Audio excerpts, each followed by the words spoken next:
अब चढ्यो अब म केवल गाह्रो उकालो अब हल्का उकालो छ यति हुन्छ बाटोहरू अनि उकालो चढ्यो फेरि उतापट्टि गएर ओह्रालो झऱ्यो गरेर अब ठाउँ अनुसारको रनिङ गर्नु पऱ्यो नि त देश अनुसारको भेष भन्छ त्यस्तै हुन्छ यस्तो छ भएन राम्रै छ भएन यतिको भए पुगिहाल्छ ट्रेनिङ उकालो ओह्रालो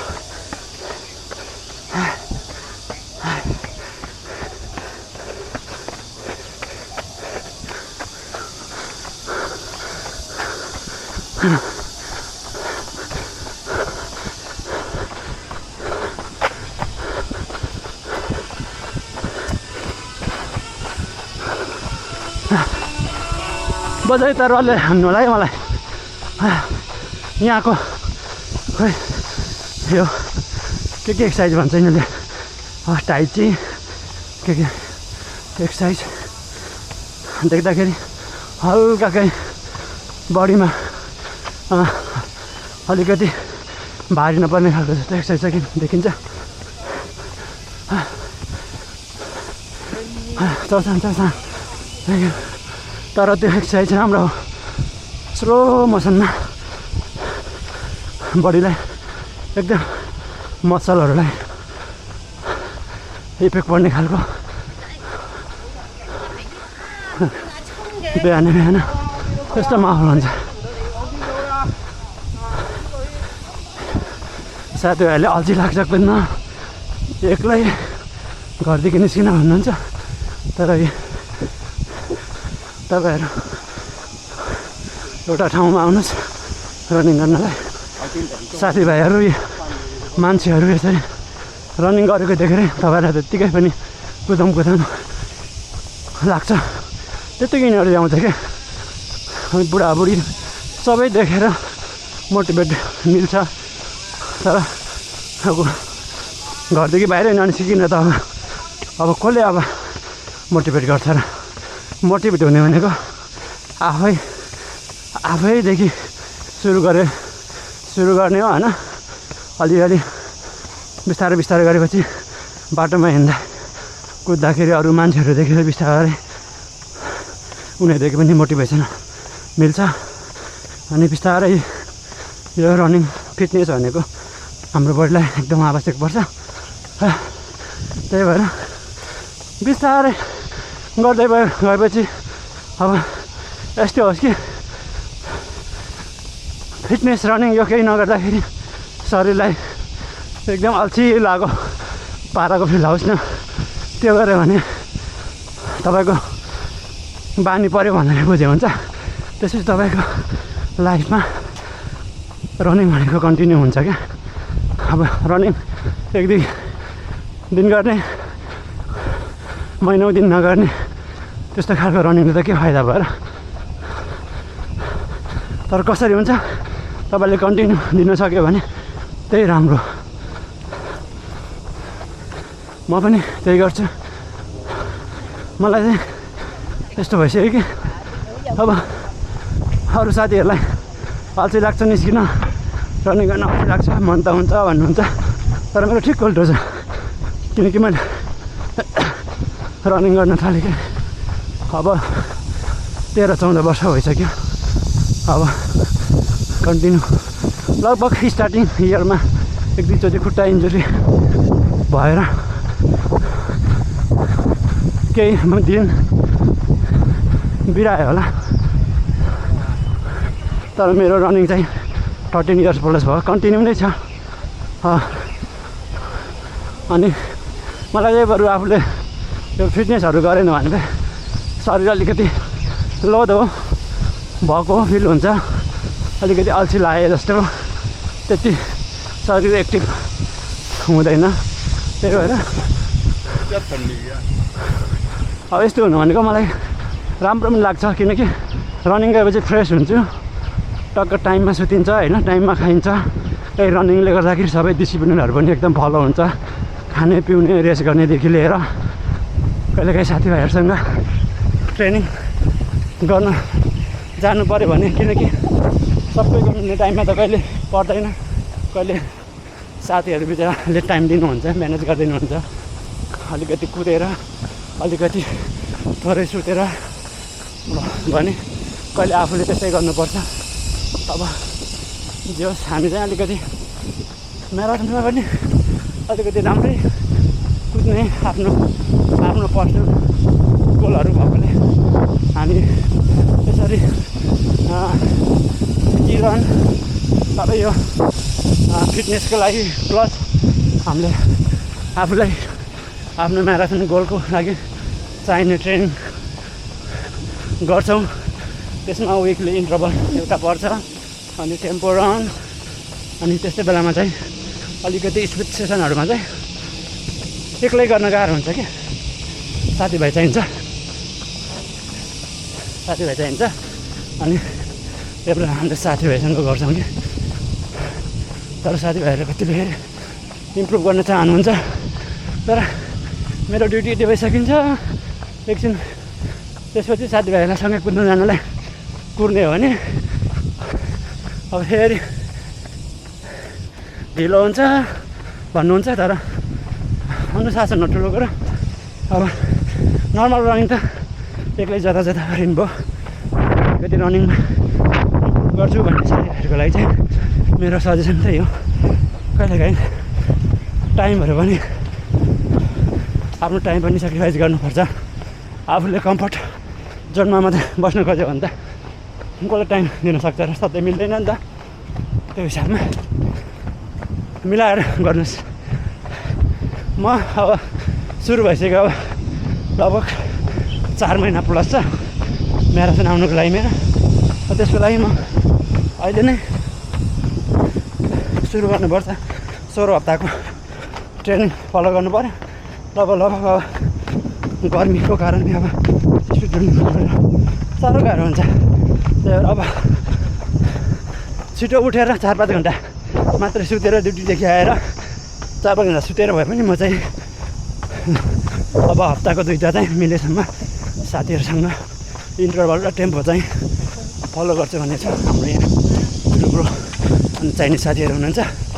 अब अरू साथीहरू पनि कोही इन्ट्रेस्ट छ, अब हो यसरी नै गर्ने हो, म पनि कोसिस गर्छु टाइम मिलाएर आउँछु भनेर भन्नुभयो भने वेलकम छ, सबैलाई वेलकम छ है गाइस। म चाहिँ आज हल्का यसो रनिङको बारेमा पनि सफा गयो भने यसो केही आफ्नो आइडियाहरू अनुभवहरू सेयर गराउनु भन्ने हिसाबले मैले यो जानी नजानी सकि नसकी भिडियो रेकर्ड गरिरहेको छु है त साथी।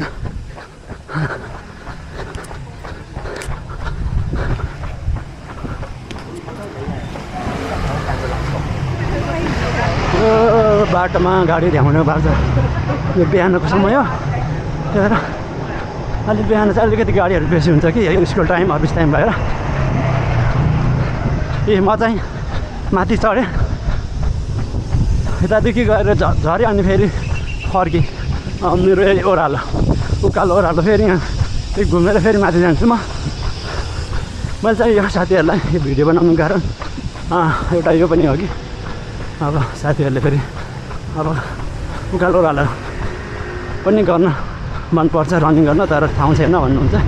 तर ठाउँ चाहिँ आफैले बनाउने हो, सानोतिनो यस्तै खालको बाटोहरू आफैले रुट बनाएर होइन उकालो ओह्रालोको रनिङ गर्नुभयो भने मिल्छ।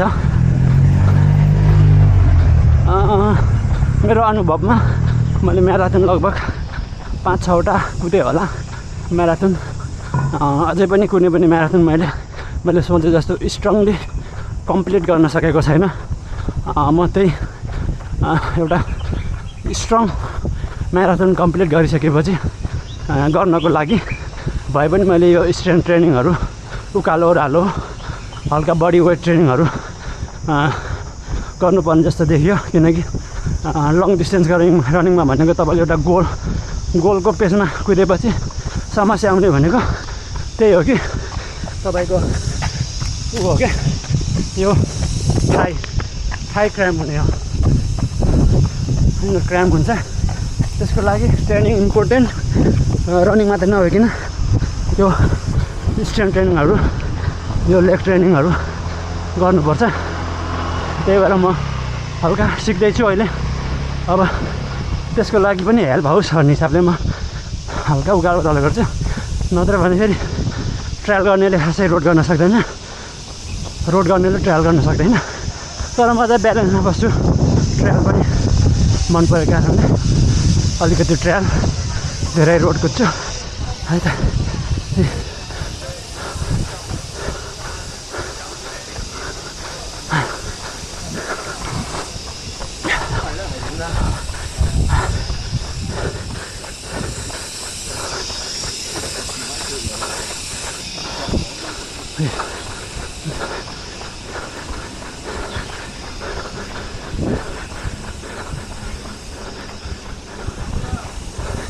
कि तपाईँहरू डाँडातिर आउनुहोस्, अल्छी लाग्ने मान्छेहरूलाई चाहिँ घरदेखि निस्किनुहोस्।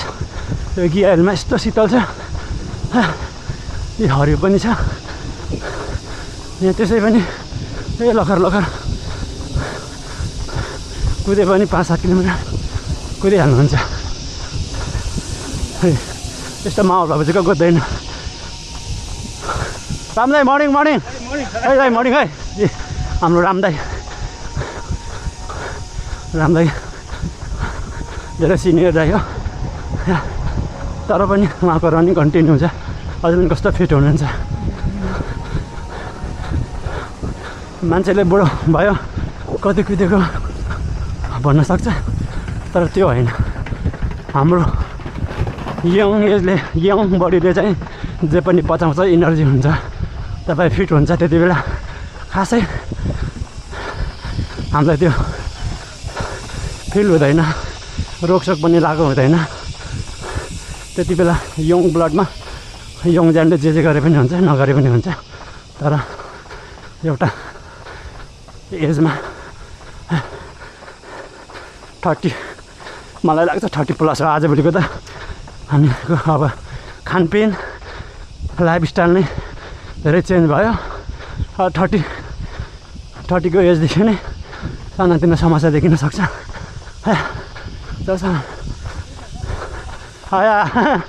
अनि त्यसको लागि चाहिँ बेलादेखि नै तपाईँहरूले रनिङ गर्नुभयो, त्यस्तो फिटनेस रेगुलरली गर्नुभयो भने तपाईँ अघि रामदाई जस्तो एउटा एज अलिकति माथि पुग्यो पनि धेरै भए पनि तपाईँको फिटनेस लेभल यस्तो बवाल हुन्छ कि आफू अझै पनि यङ छु जस्तो फिल हुन्छ क्या। जुन कुरा मैले नि फिल गरिरहन्छु। चौसान म पनि 43 भइसकेँ, तर आई फिल स्टिल म 20 नै फिल हुन्छ। ढाँटे होइन, फिल हुन्छ कि मलाई त्यो एजको म यति वर्ष भयो भनेर एजले मलाई केही डिस्टर्बै गरेको छैन क्या फिजिकल रूपमा है। अब अरू चिजले त अब गर्छ, अब तर जोस् यो एज भनेको खास त मान्छेहरू त sugar, uric acid, BP high दुनियाँ रोगदेखि जुधिरहेका हुन्छ होइन। तर मलाई रनिङ गरेपछि पनि, रनिङ मात्रै गरेर पनि मलाई यो चिजहरू सबै ब्यालेन्समा बसिरहेको जस्तो लाग्छ। भन्नाले अहिलेसम्म त्यस्तो समस्या आएको छैन। Feeling good, feeling young. अनि चौसान यसरी कुद्नुहुन्छ वाकिङ बजाइहरू, यस्तै बजाइहरू देखेर पनि यस्तो झन् यस्तो गरौँ जस्तो लाग्छ कि रनिङहरू फिटनेसहरू अझै राम्रो मेहनत गरौँ जस्तो लाग्छ। र साथी हो लगभग 1 राउन्ड चौसान 1 राउन्डको भिडियो मैले लगभग बनाइसकेँ। रुट पनि लगभग तपाईँलाई देखिसकेँ। देखिसकेँ। अब चाहिँ भिडियो बन्द गर्नु पर्यो। अब म चाहिँ 5चोटि गर्नुपर्छ यो 5 चक्कर तलमाथि गरेर।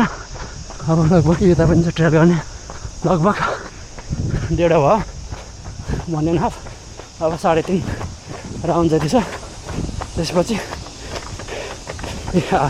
कस्तो राम्रो बाटो छ कि यहाँ चाहिँ मनपर्छ कि मलाई। पक्का ट्रेल भाइ भन्नु त आउँछ कि आहा योभन्दा डेन्जर हुन्छ कि ट्रेल भन्दा चाहिँ फेरि।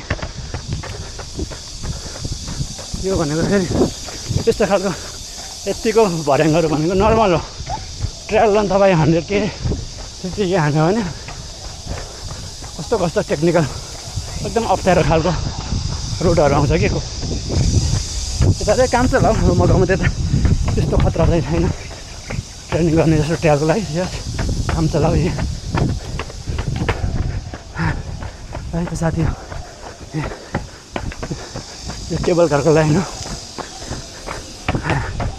भिडियो त कस्तो आएको छ तर खिचिरहेको छ।